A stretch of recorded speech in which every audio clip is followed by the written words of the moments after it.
Hello, folks. It's Mitch Boyle, tripledouble-sportscards.com. And when last we spoke, we talked about the authentication of our 1986-87 Fleer basketball box. And I had a long conversation with Steve Hart, the owner of BBCE, through this whole process. And guess what? I'm going to make you wait. Well, okay, I won't do that other than to say, here it is. Whoops. And hey, it turned out pretty good, didn't it? And I think you're going to see by all standards, it looks really good. The most important part, I guess, for somebody who's in the middle of wanting to maybe purchase this would be to see this holograph at the bottom and there on the left. So we look good, right? Well, the question is, if we've got a full box and it's authenticated, why did we get these back? 2 packs. And I'll add one other thing. One pack has Kareem Abdul-Jabbar on the back, and the other one has Michael Jordan. We're going to go into the detail about that. This video with Steve that I've produced actually is a 4-part series. The second part, we're going to walk you through A to Z what happened in the authentication of this box and how he goes about his others. But in all fairness to one of the true men and companies with integrity in our business, it wouldn't be fair unless we gave him the stage to begin with for about 15 minutes to talk about their business, their philosophy, their why, their how, and their what. So without any other ado, here's Steve Hart. I guess it was the late 80s. I was going to Purdue college, and I said, man, this sucks. I says, I want to be the boss, and I want to play with baseball cards. Amazing. You know, I'd been doing shows for years. So, you know, I knew I could make a small living in it, but I wanted to do what I wanted to do. My parents told me, you know, if you're going to be a garbage man and you want to love doing it, do the best you can. So I decided I'm done with this college stuff and I'm going to open the business and play with cards. I'm going to be able to watch the Cubs during the day and play with cards while I'm doing it. So you were then probably maybe 19 or 20 when 20. you... 20 is when I opened. Wow. Yep. And here we are 31 years later. And did you go into retail right away? Yeah, I immediately opened a store. You know, I was doing shows, but October 1st, 1990, I opened the retail store, the Baseball Card Exchange. What was the reaction to either people you knew, your parents, being so young and opening up a retail store? Well, my mother's the one who pushed me into it, so at least if I was going to fail, I could blame her. I think my dad thought I was crazy, but, you know, he doesn't say that today anymore. So yeah. And what are some of the interesting things that have happened since you opened up that store? Did you stay in the retail business for a long time? How did you transition into authentication and that kind of thing? Well, I think since 1990, we've moved 5 times. Just obviously, you know, my first store, I think, was 500 square feet. And now the building is 20,000. Crazy. You know, we stayed in the retail business from 90 to 02. And then we closed down retail from 2002 to 13 because we primarily then went internet, mail order. Sure. And then in 14, we reopened a retail store when we got the huge building we're in now. What percentage of your business is retail today? Probably just a tiny, tiny bit.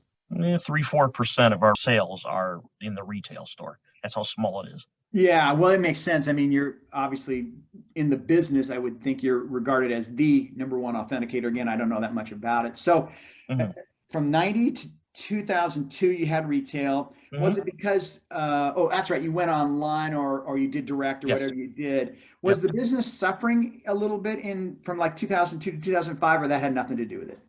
Nope, because that was when, you know, online eBay and the internet just was massive for us. So again, it was crushing what we were doing at the retail store anyway. And now it gave us more time to concentrate without having to, you know, be in the retail store and working those kind of hours. So jumping into the business, I've been dealing with eBay a lot. What was it like back then? Were you one of the very few retailers doing what you were doing? How was that? As far as what, unopened material or using eBay or? Yeah, using eBay and selling whatever you were selling. I don't know if you're selling like raw cards, graded cards. Yeah, at the time we were selling on eBay, you know, graded cards and unopened material. And it was unbelievable. I mean, the prices and everything, the growth was unbelievable. So that's why we decided, let's close the retail store and put all of our time towards, internet-based sales and eBay and stuff. So was that kind of where did the transition come from doing, obviously it sounds like you did great in retail no matter where you were, whether you're online or had your store, Mhm. but where did it come that you started to think I can help with authentication side of things? I would say in the early 2000s, what we would do is, I was always really into unopened material myself, the older stuff. Yep. And obviously there was a problem with, the bad stuff. There's always been a problem with the resealed, unopened stuff. So, we would buy inventory, and of course I would go through and check it. Well, what we did then was when we would wrap it in a clear shrink wrap and Mm-hmm. just simply put our business card on the bottom. Uh-huh. And the only reason we did this was basically we wrapped it for security when we shipped it. So that way, when the customer got it, it wasn't blown out in the package when the pack's thrown all over the place. Yeah, makes So sense. basically, we just did it for security and shipping. And then the business card was more of an advertising idea. Sure. Every time that box changed hands, people would see, that our business card was on there. And then I also felt, if I was going to sell something that was bad or play around with it myself, I sure as hell wasn't going to attach my name to the bottom of it. So I think that also put faith into people who were buying it from me that, I had done a good job looking it over. Because if I didn't know what I was doing, I wasn't going to stick my name on it. So did people start noticing then that you were putting them in this saran Yeah, cellophane, yeah. whatever, and say, Yep. hey, can you do that for me? Is that what Well, happened? at first, friends in the business and stuff would ask me to do it, and I'd do it for free. Uh-huh. I'd be like, yeah, give me your stuff and we'll wrap it, and blah, blah, blah. And we'll put your business card in there instead of mine. And everything was fine. But then, of course, more people asked and then people I didn't even know start asking. Of course, at that point, I had to start charging something because it was taking time. And of course, I had to hire people to, receive and wrap and ship. So this didn't start out as a business model or an idea. It just started out as, a secure way to ship and advertise my name on it. And then it just blew up from there. And I think I recall seeing a video where you developed a relationship with PSA, or what was it? Was that about marketing? What happened there? I'm the one who does the packs for PSA. So every unopened pack that PSA grades its slabs goes through my hands.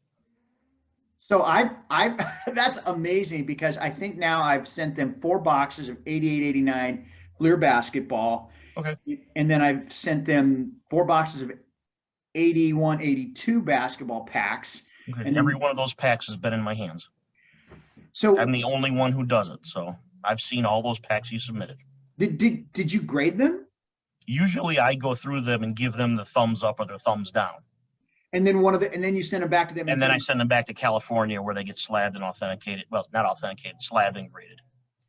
wow. So Sometimes on major pieces I will help the graders, but everyday stuff, I pretty much just give it the thumbs up or thumbs down. So was that part of the reason that when PSA slowed way down in terms of grading cards, they held on to grading the packs? And then I think it was either was it July 1st? Yeah, July 1st, they said, we're going to only grade super high-end packs. I'm certain that you were inundated and maybe you asked them as well to say, hey, I don't know about you guys, but I got to slow down here. Or what was going on there? Oh yeah. I mean, what's turnaround right now on cards? A year for people that have had stuff there? I have stuff. It's almost October and I'm waiting. Yeah. Yep. Same thing with packs. And especially I'm the one-man show.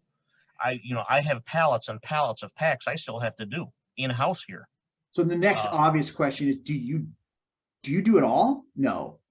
Yeah, I do it all. I mean, I don't receive them here. I have employees who receive them and then employees who ship them back out. But every single pack goes through my hands. Nobody else. That's why I'm losing my mind. I would imagine, but gosh, in your heart, Steve, you have to be thinking, and that wasn't a pun. Sorry, I didn't mean that. You have to be feeling like, gosh, I got to find somebody else who can help me do this. Have you tried that? I have an employee who does it with me. Okay. But we both look at every pack. So it's not like he does half of them. Wow. So basically, which I guess is a good thing for the public to know, is that every pack gets 2 eyeballs. That is, and we have a system. We have a system where he looks at it by himself, and then I look at it by myself. So it gets 2 sets of eyeballs with 2 opinions. Then we go back and review the ones we disagree on, which doesn't happen very often. Well, that's certainly not. I mean, that's obviously a great way to audit, meaning You know, that really adds to the security for the consumer. There's no doubt. But at Yeah. some point, you probably have to think, oh, I'm so inundated. We got to have somebody, maybe another team or something. Have you thought about that? We're working with some ideas right now.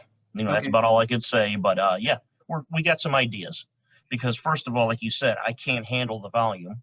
Yeah. And, like everybody has asked me, I'm not going to do this forever. Well, there's so many questions that dovetail into this discussion, but with your great relationship with PSA and with their needs, have you ever, well, I would imagine I'm just going to throw it out there, they probably asked to buy you out or vice versa. They've kind of given me ideas about, helping me with a team, more people to receive, more people to do the specs, more people to get it back on the, pallets to ship. Yeah. But still, they just ask me about doing the packs. Wow. So that's a good segue into one of the questions I had. And that was, you mentioned, I think you said you started, let's see, 500 square feet. Did you say you're now 20,000? 20,000, I believe, with the whole building we have. Yep. So you started as one employee. How many employees do you have today? About a dozen. The best thing here about everybody is it's one big family.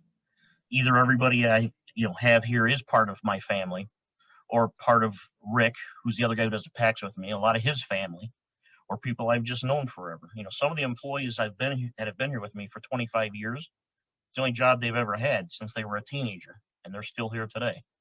Wow, that's an incredible story. And you said it's like a family, but it also sounds like it really is family, meaning if you have 20 employees, how many people are actually, if you don't mind me saying, blood? No, I guess I should say with me, it's only one. With my other employee, Rick, I think it's 3 or 4. So that's still like 25-30% between you everybody, or they were a customer for a very long time that, I have, that I'm friends with also. I don't think anybody here, we just cold called off an ad or anything. So. Wow. So this is part of the questions that I have, but this is a good time to get into this one. And that is, I kind of get the idea of what your philosophies are based on the way you handled me. And now I know from a authentication standpoint, you got 2 hands, it's a small group, it's family. But if you were to maybe put it into some sort of philosophy or business points or kind of your culture, what would you say is the culture for BBCE? Integrity and character. That's what it's always been about. Yeah. When I opened this place 31 years ago, I didn't care if I would never say I want to be the largest dealer. I would never say I'm going to make the most money. I'm going to have the most locations. Nothing of it mattered to me. From day one, I said it's going to be about integrity and character. Is that maybe another reason why it's just been the 2 of you that are looking so closely at the packs and boxes? Yeah. Oh, yeah. Yep. That's one of the reasons. Yeah. I mean, mistakes are made. Yeah. That's going to happen because that's human. Yeah. And if, after looking at hundreds and hundreds of thousands of packs, of course, mistakes are made. I'm not that arrogant to think that it's not going to happen. But, the character and the integrity will not be tested. It comes from my parents, first of all. But, as a young kid and a teenager going into other card shops and being treated like crap, things that I knew the way we were treated just wasn't right. Being taken advantage of, maybe because of your age, your knowledge. That when I opened this place, I said, none of that's going to happen here, ever. So as you can see, BBCE is one of the stalwarts in our business, honest, full of integrity, so fortunate that they are watching over what it is you and I do in our business to make sure that it is truly authentic. Thanks to Steve Hart and BBCE. Next video of the 4-part series, we're going to jump right into that 1986-87 clear authentication of the box that I have. And it isn't just a 1-minute story. There's a lot of detail that goes around. You're going to find it fascinating. So I thank you in advance for getting ready to watch that. We should have that hopefully out in about a week or so. For triple-double-sports-cards.com, I'm Mitch Boyle. No, really, I'm fine that I've been sick. Time that I kick back with wine and a click track. I've been bad, could have been much better. Think about the past and the Instagram pressure. Cocking back a ring, should have photo for engagement. Likes mean love and the love's validation. Talk a big game, cause my game is the greatest. Twisting my tongue into lies when I'm jaded. Had a little voice telling me to fill a void. And my mama wants best for her little boy. Rolling eyes, sipping on my vodka LaCroix. With the double line, couple lines, numbing the noise. Crawling to my spider web, the spider